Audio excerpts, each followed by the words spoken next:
Hi there, hello and welcome to my channel. Today I'm kicking off my new series, that is, I was challenged by my friend to recreate this nail design. Here I'm starting with base coat and applying to, all the nail tips here. These are all press on tips because my business is making luxury press on nails.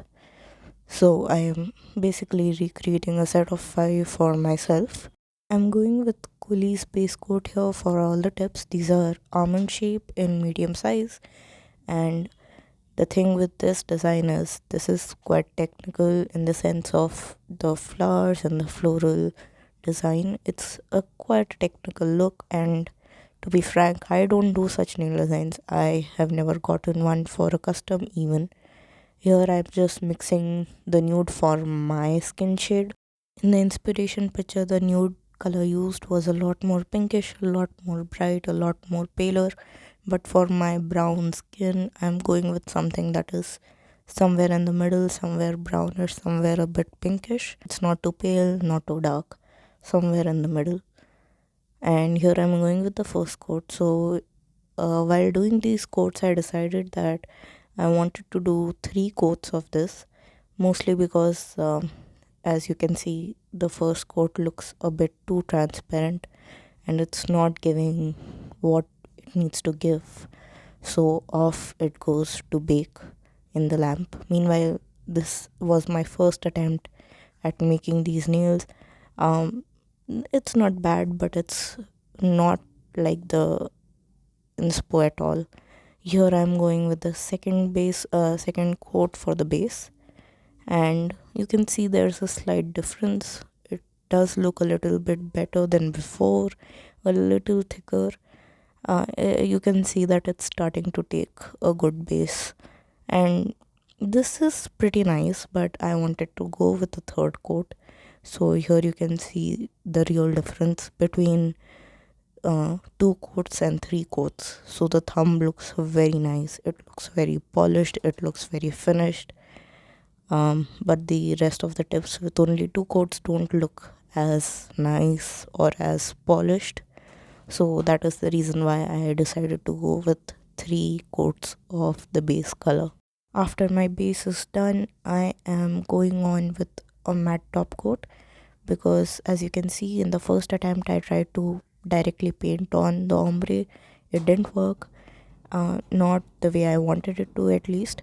So this time around, I am going with the eyeshadow trick.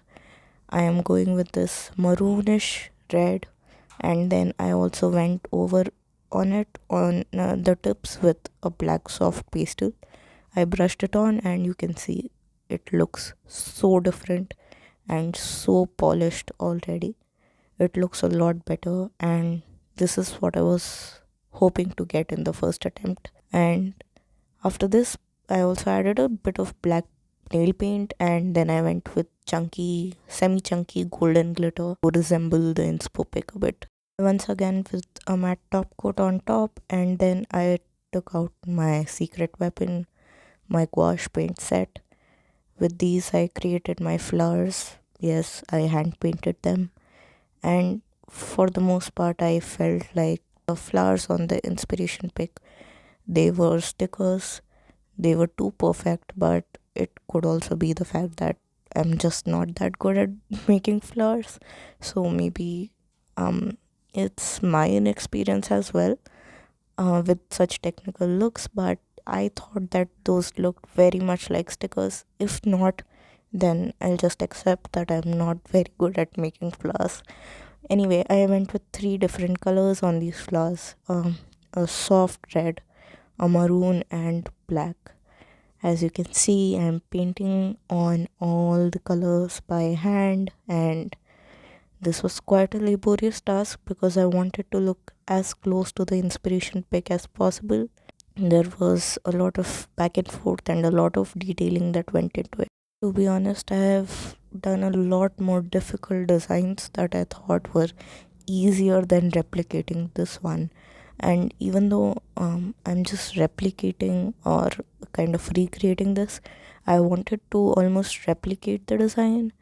And I don't know, I just felt like this was going to be easier than I thought.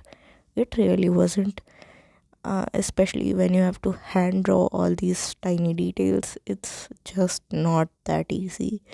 Even when the ombre and the glitter bit seem easy enough, the drawing, the painting bit, it's just not that easy. It's not that easy to replicate.